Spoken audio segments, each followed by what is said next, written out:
Welcome to Canada and the US, the future of borderless talent and innovation, made possible thanks to the support of the session sponsor, the Times-Colonist. Thank you for joining this conversation. The session is part of the second annual Rising Economy Week, an immersive virtual and in-person event hosted by the South Island Prosperity Partnership.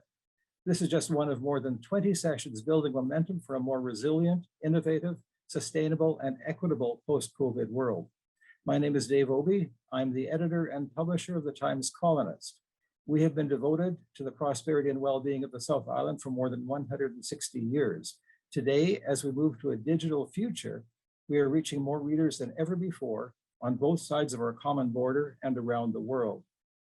Our moderator for this session is Matt Morrison, the CEO of the Pacific Northwest Economic Region. Established by statute in Pacific Northwest states and provinces, the mandate of this organization is to build the region's economy while enhancing the region's natural environment. Along with his role at the Pacific Northwest Economic Region, Mr. Morrison is co-chair of the Future Borders Coalition, a group of public and private organizations bringing solutions to border issues in all modes at the Canada-US border. The coalition is currently working on COVID resilience and solutions to safely easing border restrictions based on science and health standards. We're delighted he is leading this conversation today. Over to you, Matt Morrison. Thank you so much, Dave. 160 years is amazing on Vancouver Island. I couldn't quite imagine the longevity of that. It's really astounding. We are joined this morning for a fabulous conversation that's very timely, not only in the hopefully post-COVID world, but as we've had floods throughout the region. How do we approach borderless innovation and talent? And we have just an amazing group of folks to have this discussion. I'll begin with Dr. Laurie Trautman, who's been a great partner and friend working on cross-border issues, director of the Border Policy Research Institute at Western Washington. Laurie and I are co-chairs of the Cascadia Innovation Corridor cross-border work group. And she also serves as the co-chair for the Border Policy Working Group at PNWER. In addition, we have Nirav Desai, who is actually coming to us from Germany this morning. And Nirav is the CEO of Moonbeam, a startup focused on creating efficiency and innovation using data science, AI, and immersive technology. As an entrepreneur, investor, and strategist, Nirav has consulted with clients in technology, health, manufacturing, logistics, and government sectors, worked with global consulting firms, accelerators, incubators, venture studios to increase adoption of emerging technologies. He's currently also running a congregate accelerator, looking at new technologies for the performing arts, travel, and tourism sector to address the COVID situation. Remy Hall is with us, leads operations for the OX Park Foundation. Remy's professional career has been spent working on the intersection of higher education and technology and operation roles within early stage startups. Currently, he runs a boutique strategic consulting firm and oversees finance and operation for a Web3 research and development foundation. Strong advocate for remote work, borderless commerce, ed tech, and decentralized technology. Remy, welcome, and great to have you back after we had a panel last year with SIP. And Shawn Gervais is the Vice President, Foresight and Talent Development at Digital Technologies Supercluster. Shawn, I spent a wonderful time with Bill Tam and Sue Page last week at the Cascadia Innovation Corridor Conference. Shawn has worked with military innovation initiatives, the world of jet engines, advanced material manufacturing, and now works with environmental life science and digital technologies. I think, Shawn, you've come a long way and really looking at the competitive strength of great design and the power of people working together. Well, we do have a border that separates us, although I'm here in Seattle. We have a great opportunity to look not only at the barrier that the border, we always think of it as a barrier, but the opportunity that the border allows for cross-border innovation and talent development. We are watching how Microsoft, Amazon, Lululemon are both opening offices in each other's countries to take advantage of that cross-border mobility and the opportunities that it entails.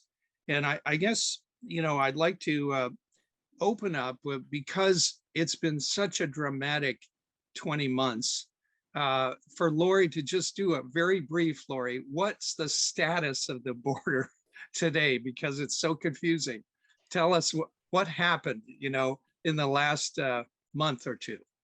Thanks, Matt, and thanks for having me on this panel today. It is confusing, and it's confusing because even though the US and Canada came into these restrictions in a pretty aligned way, we've come out of them in very different ways. So since August, vaccinated Americans have been able to travel to Canada with a negative PCR test and also required to use the ArriveCAN system, which is a new system for submitting your information in advance of arriving at the border.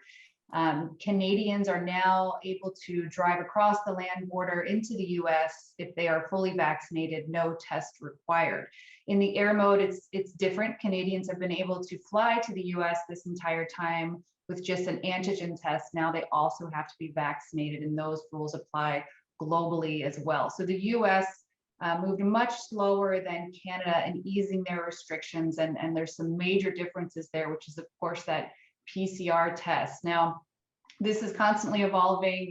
The Canadian government just announced that as of November 30th, next week, the PCR test will not be required for Canadians who want to take those short 72-hour trips down to the US and back. So that's a big deal for our region, because our region had typically been comprised of a lot of Canadians crossing the border for these short, frequent trips, whether that was for leisure or for work trips.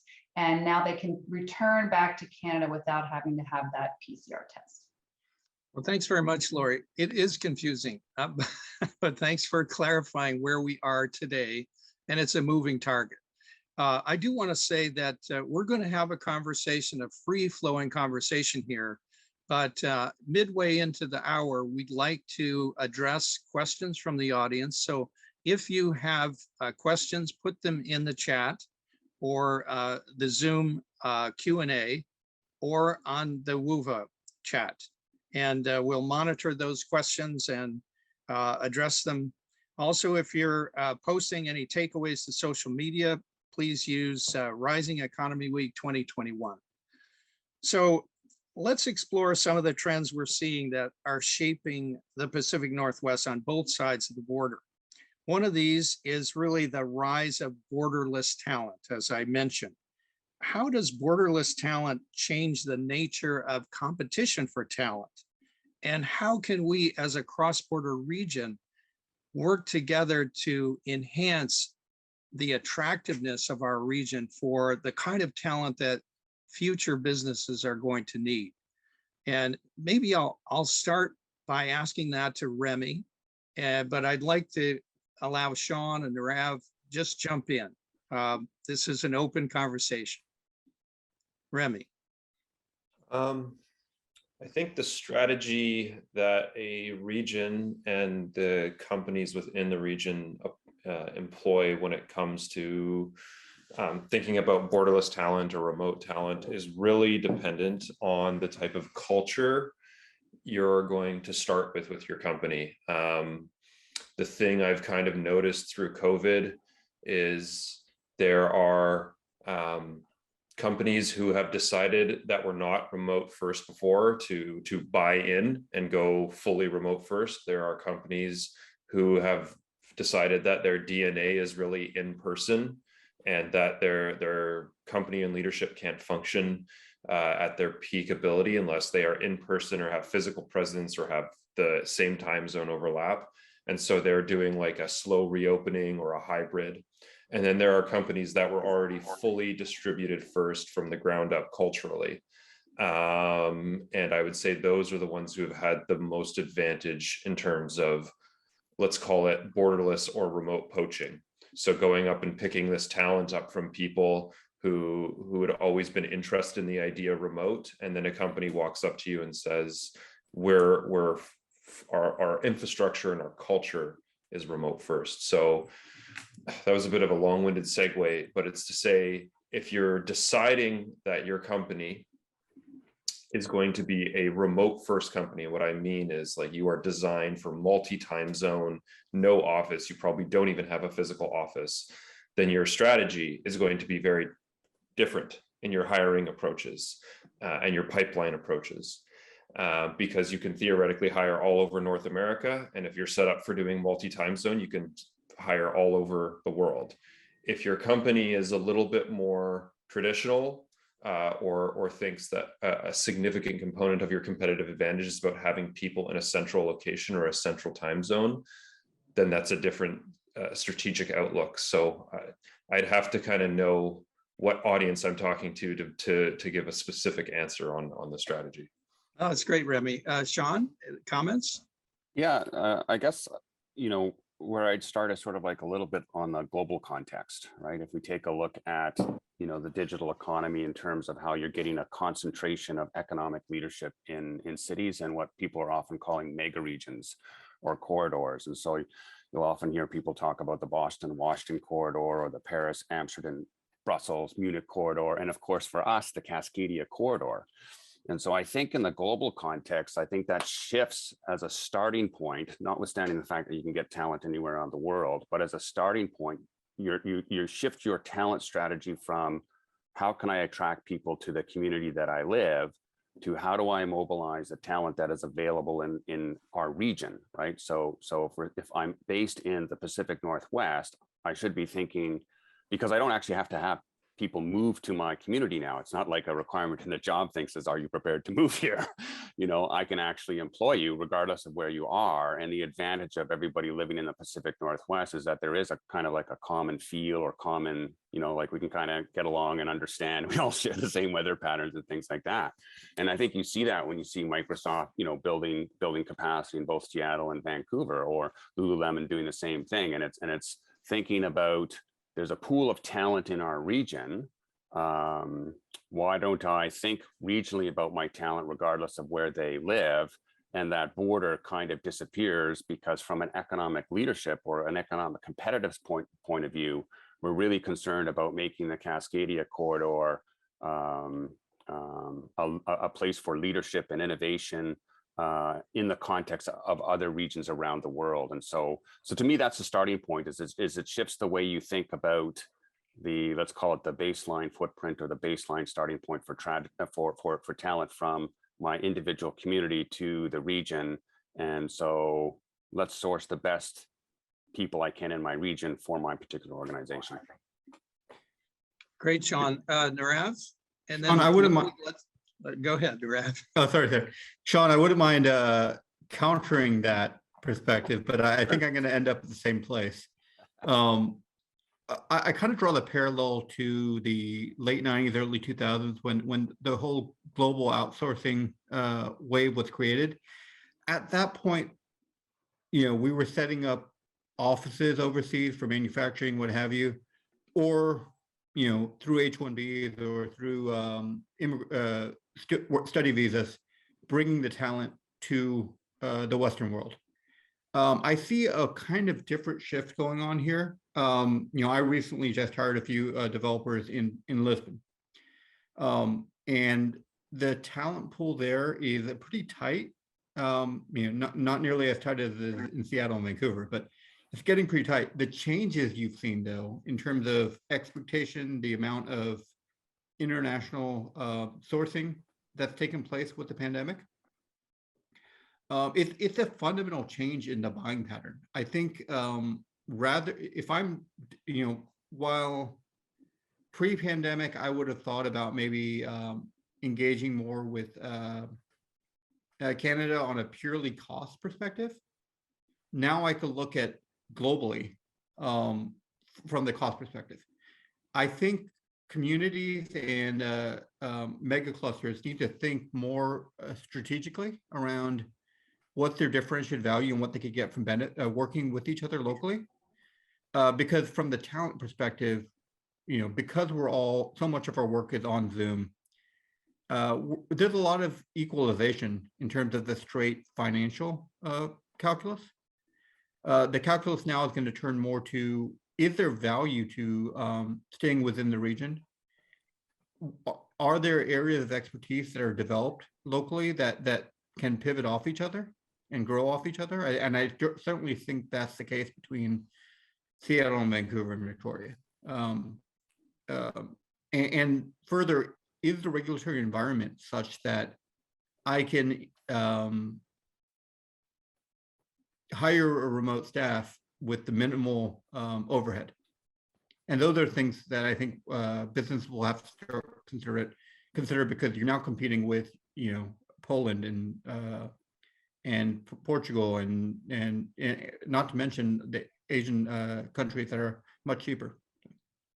Well, Nirav, you bring up a really good point. Are we a magnet for talent, or are we going to erode some of our capacity by allowing companies to search talent far flung? Anyone have a thought on that? Shawn?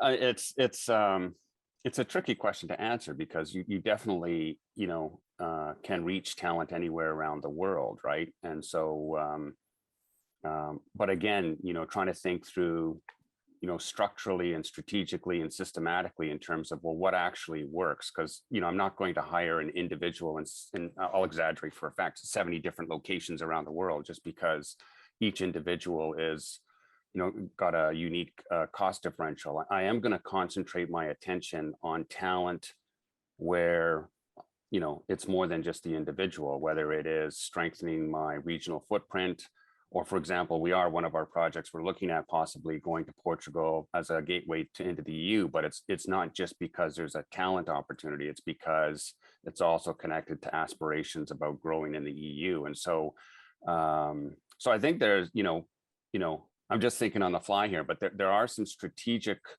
underpinnings. So while it's true, borderless talent means I can access talent from anywhere, technically, there's some strategic underpinnings that shape how and where I'll build my little talent hubs or talent pools or whatever, however you convert that in there. And then I think one of the questions and we might touch on is when we talk about some of the advantages or challenges, because at the start we started talking about remote work and distributed work and companies that are designed to do that, because this isn't just the growth of individual remote workers. You actually have to think about how your company changes its work styles and work methods. And so there's more to it than just, I get to access individuals. There's some underpinnings that connect into your fundamental business strategy. So this gets into Remy's point about the design of, can the collaboration really work? And Remy, what's your experience working with technology developers in terms of collaborating across continents? Yeah, I think so. There's one point I wanted to make in terms of the thing you alluded to, where are we at risk of having like a bit of a drain? Are we at risk at having a drain of companies not located in our region accessing our talent? And I think there's a bit of a counterbalance to that, which is we also have the opportunity to bring in the talent for companies that aren't located in our region. I don't think this is just like bias. I think the Cascadia corridor is one of the best places in the world to live, just from a pure quality of life perspective. And a lot of people, once they experience it, realize that's true. And so I think one of the opportunities that we really need to think about is there is an uncountable amount of people who just became liberated from their regions who earn good salaries from all over North America and elsewhere. And how do we attract those people as remote workers to work in our region? I do think that these fads in working are a bit cyclical. I think there's a lot of people who think the idea of being a digital nomad or remote is awesome and it's for them, but it will actually get a bit old for them over a couple of years, especially as, you know, a lot of people from the younger cohorts. So let's say you're 27, 28-year-olds and below want to settle down or have families. And so I think it's a bit of a, versus a land grab, it's a bit of a talent grab, and that our region should be thinking about attracting as much of the top talent as we can during this very pro-remote phase. And then what will happen is that talent will collide with each other at coffee shops and co-working spaces and regional conferences. And then they'll realize they don't even really like working for that big company that's situated over in New York. And this person they met's kind of cool. Why don't we start a new startup? And then I think we'll probably catch a new cycle of in-person new growth, small startups in 3, 4, 5 years. But I do think instead of it being a land grab, it is the opposite, where it is a talent grab, and every region should be trying to attract worldwide talent to their region right now. To build on that, the experience I've found is that the remote thing works really well when you have really high quality in-person stuff speckled amongst it. I just got back from a leadership retreat that we also combined into a mini conference with Zero X Park Foundation in Boston in the MIT corridor. And those things need to happen, at least for our group and a lot of groups I've seen, like quarterly, to kind of keep the secret sauce of the remote going. And I think making the corridor a really good place for teams doing retreats, for people putting on conferences, that sort of stuff is an essential component if you want to be competitive in the kind of like new remote landscape that we have. It's a brilliant observation, Remy. I agree with you 100%. I think that makes the corridor concept and the mega region even more important. And Laurie, since you deal with the border, how could we get the border to be more friendly to these quarterly meetings of technology developers getting together for innovative retreats? Well, the border's always been an issue, right? Matt and I just drove up to Vancouver last week and got all kinds of hassle at the border for why we weren't crossing and whether or not we were taking away Canadian jobs. And, I think that the unprecedented crisis we faced on the shared border with these restrictions really has garnered a lot of momentum and a lot of energy and attention around how can we make this border work better? Because we have an opportunity to sort of shape where we're going on the border. And a lot of that is, let's remove some of these questions at the border, like, why are you crossing if it's for work? Are you, sort of violating some kind of immigration policy? And try to clear that information well before we get to the border so we can make it a much more predictable process. And I do think we have an opportunity to do that. I don't think we have an opportunity in the US to reshape any sort of immigration or visa policy. That's always a huge can of worms, but we have new tools on the border now. We're already seeing some innovation happen. And I think our region has been very much involved in these conversations around how can we take some of these tools that we're innovating in other sectors and apply them to the border so it does work much more efficiently and in a more streamlined fashion. Great. Well, let's really work on that together. And it is the immigration that led to a lot of Seattle companies opening up in Vancouver and drawing talent from the globe because they needed some place to park them and couldn't get them into Redmond, Washington. Nirav, what are your thoughts on how I totally agree with Remy that the future is about talent. And it's so important to be thinking about how do we attract the best and brightest to come here to our region, because it's the talent that's going to drive the future innovation. So thanks for the question, Matt. I'd like to paraphrase a a great Canadian, Neil Peart. We need to forge our new reality closer to the heart, man. right? It's really about government working with academia, working with industry to create that culture that really, it's not just about talent. It's not about working remotely from where you're employed. It's what you do after work. It's what kind of education opportunities do you have afterwards, and what's the city working towards. That's how you build the innovation cluster, right? And that's what both attracts and retains talent to create the next economy. And I think cities that really work on getting that, or regions that work collaboratively to build that, are the ones that are going to be the winners of the next economy. I think like what SIP's doing, right? Of getting all the different players to come together and figure out what are the areas they're going to focus on, where are the bets being placed in that geography, because it's the creators, the entrepreneurs who are going to be defining the companies that are going to be drive the future economy, and they want to be in a place where those around them are supporting them, and then they'll export opportunities to other regions that where they make sense, that are similarly minded.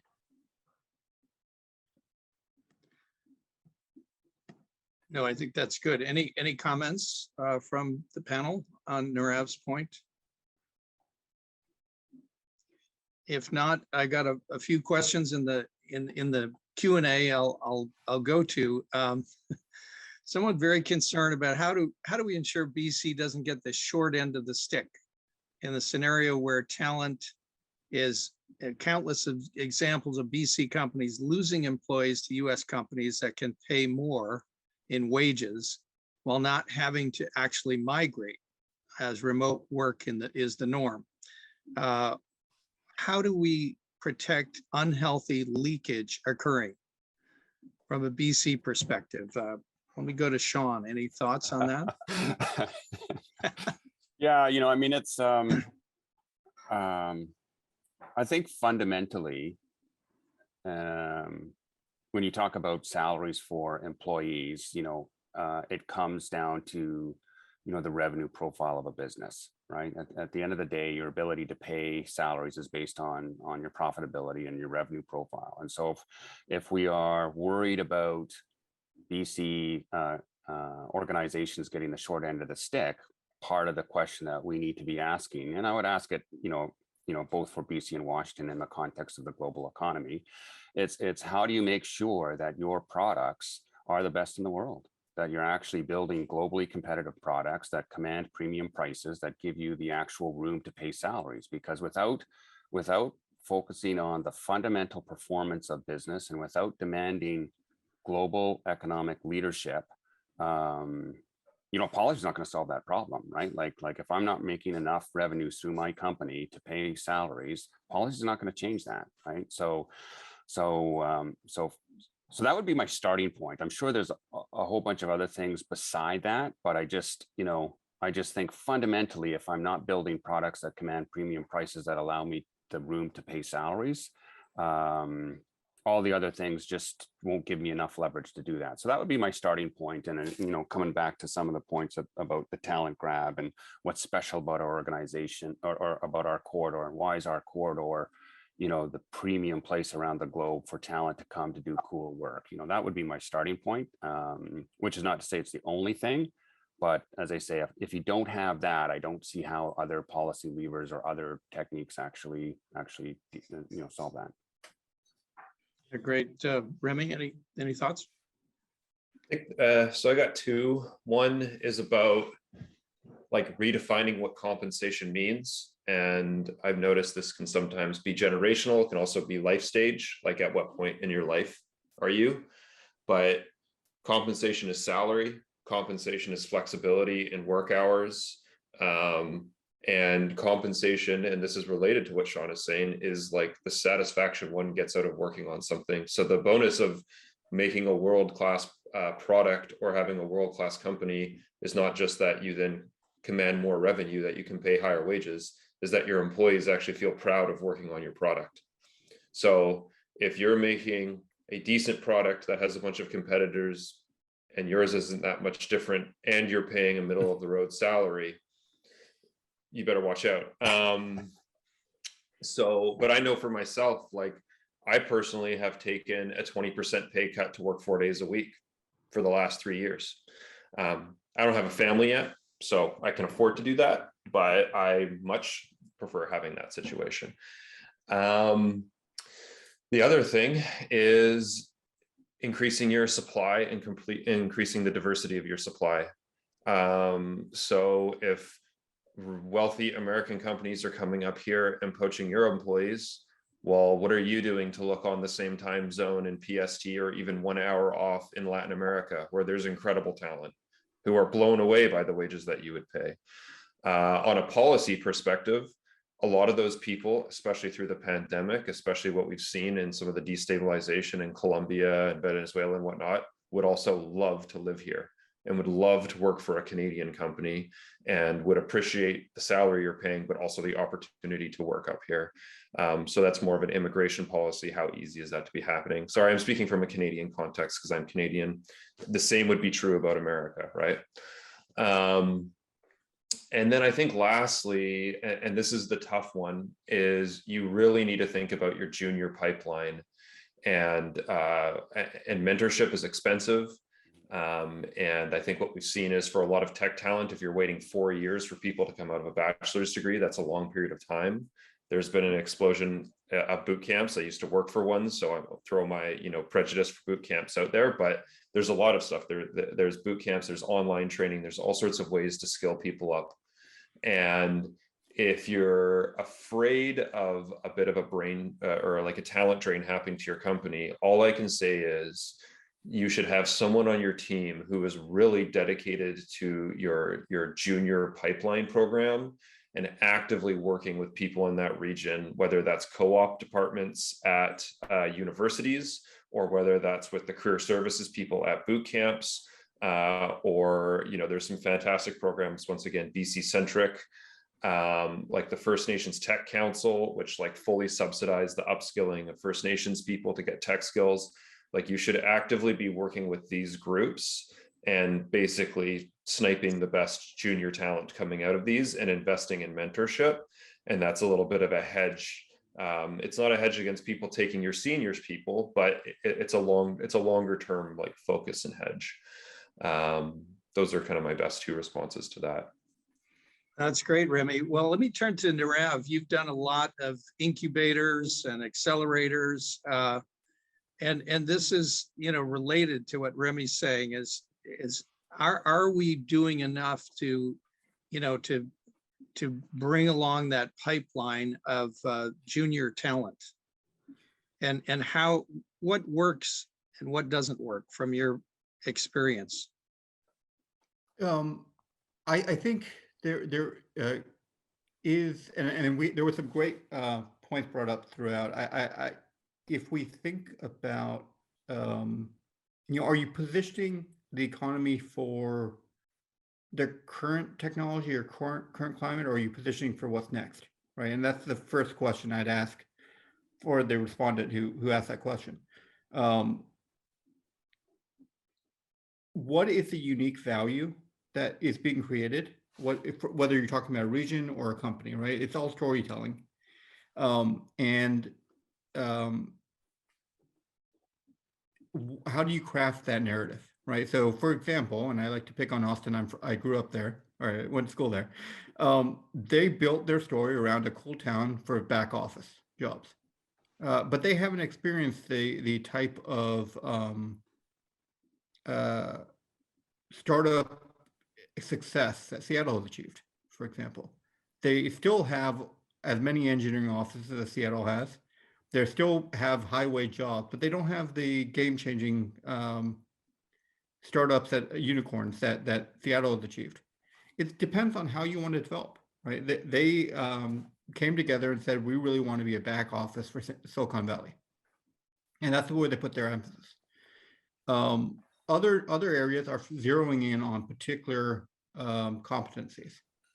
And as a local economy, I think the choice you got to make is, one, let's compete globally, let's define what we want to compete in and focus all our effort on that. And then the question of, protecting your local talent base doesn't really come up because you're known globally as the place to go for this particular area, right? And that could be things like what Montana is doing around photonics. That could be things like what BC is doing around the ocean tech space. It could be a variety of things, right? But define that niche and then work on that. And then that ties back to mentorship. That ties back to academic programs, because you then have a world leading, I'm just making something up, but a research center in aquatic innovation. And people from all over the world want to go to that school because they want to get into that sector.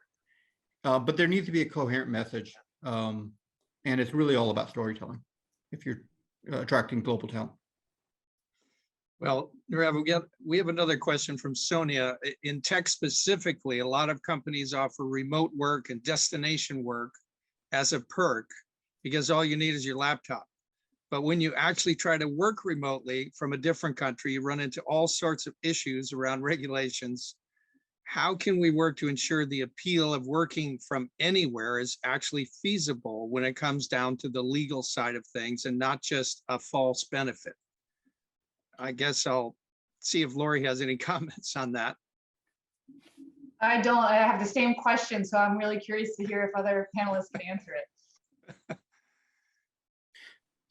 So I'll dip in there just real quick before, and because you're talking about a lot of different governments, and each one has their own scheme on how they achieve their budgetary goals from tech workers, right?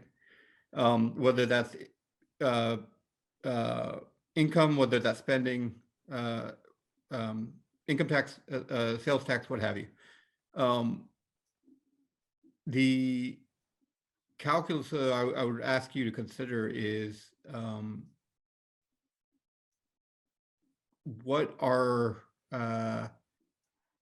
you looking to get out of that, right? Are you looking to create a tax shelter so that you can continue to pay your low tax somewhere and then work just somewhere else?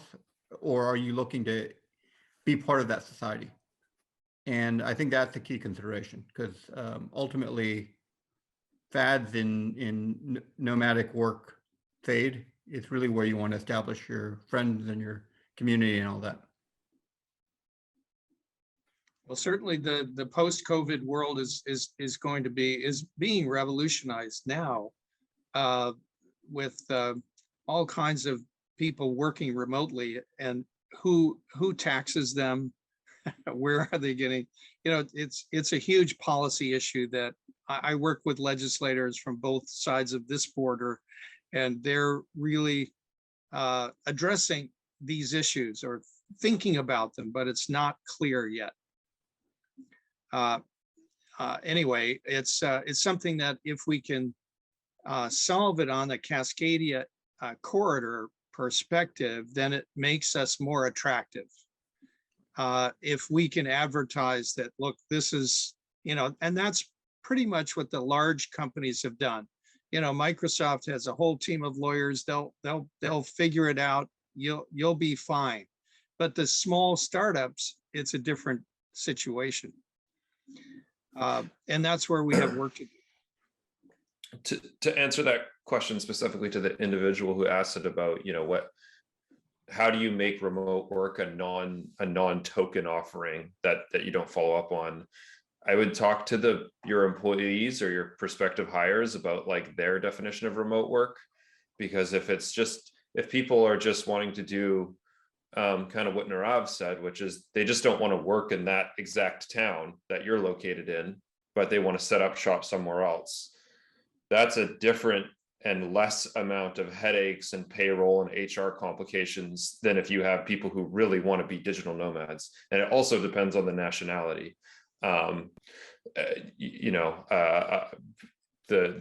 The residency requirements that are state by state in the US make it very difficult for people. And frankly, I'm not going to name names, but a lot of people I know, that's why they work as consultants. They just won't take a salary job. They have their own corporation they work as consultants for the company, and then they can remain as nomadic as they want because it's just simpler that way. So I would find out from your employees like what flavor of remote they're looking for, and then start from there. A couple of useful companies that have cropped up and really grown during COVID is something called remote.com. So if you're trying to hire actual salaried salaried employees, excuse me, and not contractors in multiple countries, remote.com is like a one-stop shop for setting up entities in all of those countries and actually having payroll and HR all funneled into one place instead of having multiple systems. And there are other companies and tools like that cropping up. I also have had a really good experience using what was used to be called TransferWise. It's now called wise.com. If you're having to pay people in multiple different currencies in different countries with bank accounts in different countries. So those are just some like tools. There's lots of other ones out there as well. Brilliant. Thanks, Remy. I was going to turn to you, Shawn, in terms of cross-border clusters. You run the talent for looking at talent for the digital supercluster. What about looking at a cross-border cluster? And, we've been talking about this. How do we make Cascadia into an attractive cluster? And do we have the right mechanisms for capital flow, et cetera? Any thoughts on that? Yeah, that's an interesting question. Because I think, the ability to access talent far broader has you change the way you think about clusters, because clusters have traditionally been defined either around a natural resource or, like a manufacturing center. So very much a means of production piece. But if we take a look at where value is created, if you look at the S&P 500, I think 90% of the value is intangibles, right? Intangibles, which are a product of people's brain power and creativity and patents and things like that. And so if we're thinking about clusters, is there an opportunity? And so this is a thinking out loud question. Is there an opportunity to actually think about talent as the critical driver of value, as opposed to an input to a resource cluster or an input to a manufacturing cluster, but talent actually becomes an output? And so if you think about that, then you start thinking, well, instead of, or in addition to having accelerators for startups and entrepreneurship, can you have, maybe accelerator is the wrong word, but sort of like tech talent hubs, a little bit more than co-working spaces, but places where, for example, if we know there's a particular community that wants to excel in geospatial, you actually aggregate geospatial talent, regardless of which company they work for. And because you talked about, so how do you kind of attract talent, and so if I'm thinking about these talent hubs, and I think about things like geospatial, but if I go back to a fundamental principle, I mean, the best talent, and I think Remy mentioned it, like the best talent wants to work on cool stuff, right? They want to be the lead, right? So, a lot of times, sometimes people talk about the brain drain from Canada to the United States. And part of it is, I'll use the movies. If you want to make the best movies, you go to Hollywood, right? You're not going to Hollywood because you did an analysis of the tax regime, or you did an analysis of, you just said the best movies are made in Hollywood. If I feel I'm one of the best talented people, I'm going to Hollywood. So the question is, if you are one of the best tech workers in the world, and you want to work on some of the best leading edge technologies, let's take artificial intelligence, let's go to Cascadia, right? So it's that combination of recognizing talent perhaps as an output as opposed to an input to resources in manufacturing, and then trying to understand, what are those things where we are the Hollywood of tech, right? Or the Hollywood where they're coming here because we are doing cool stuff, and it is amazing, and it is fun, and it is creative, and you can't help but come to Cascadia. And then of course we get to layer them with all the cool, community of quality of life benefits. Like we could just overwhelm them. But this idea of like, look, we're building cool stuff here, get over here because this is where the action is. And I think those are a couple of things that I would think about underlying the idea of, how do we, think about clusters, or how do we build critical mass along the corridor to kind of give us an advantage. That's great, Shawn, except the best movies are made in BC. Okay, sure. Anyway, Nirav, do you want to share a second or two about the Congregate Accelerator that you're working on for post-COVID? Sure. And working with PNWER on that. So really happy to be working with PNWER to help them help the industry really reopen travel, tourism, performing arts, and hospitality. The idea of this program is, this is a problem everyone's facing around the world, right? Travel was horribly impacted by COVID and continues to be, with the uncertainty that we have with different strains. What we tried to do was set up, what we've done is we set up a program by starting with industry. What are their needs? What do they anticipate? What are the risks they're facing? And challenge the startup community to use their very rapid ability to prototype solutions, very rapid ability to put solutions out there and take those solutions to address some of the travel industry's hardest problems. So we identified 4 key challenge areas. So immunity verification, contactless commerce, hybrid events, and workforce management. And the industry identified those. We put together challenge statements and then found companies that have unique offerings that can address that. Most of these companies are from the Cascadia region. I believe there's one from Dallas and one from the Bay Area. But we're teaming them up with industry partners that really want to adopt some new technology to address their challenges. And within 12 weeks, we're hoping to have some very strong use cases, demonstration to show and connect them with other entities in the tourism travel space to help them scale quickly. Ideally, these companies are Northwest companies that we can help them scale globally. So happy to go into more detail, but Matt, that was a quick overview. No, thanks, Nirav. It's a key issue for the whole region, and we've got to solve this never-ending COVID that we're in. And Laurie, we're coming pretty close to the end of our session. You're on several task forces. Can you take some of the issues that have come out of this session and find a place to work on them with our 2 federal governments? Yeah, absolutely. I think that a lot of these efforts, even the ones at the federal to federal level, do look to our region for a lot of these solutions because we work together, we play together very well. And that was certainly the case before COVID. The enhanced driver's license is a great example of how our region solved a border issue that then rolled out across the US and Canada. So I think we're really well positioned to provide those solutions. We obviously have the working relationships. We have the Cascadia Innovation Corridor, which is something that doesn't exist anywhere else along the Canada-US border. So we have the framework and we have the energy. And I think it's a great place to try and solve these problems. Great. Well, I've got tons of questions in this chat. I don't know what to do with our time. I would urge our panelists to take a look at those questions. But since we only have 1 or 2 minutes left, I want to offer to any panelist to say some last words, insights, your suggestions on how we develop this cross-border region in terms of borderless talent. So final remarks. If you could wave your magic wand, what would you want to happen? Remy?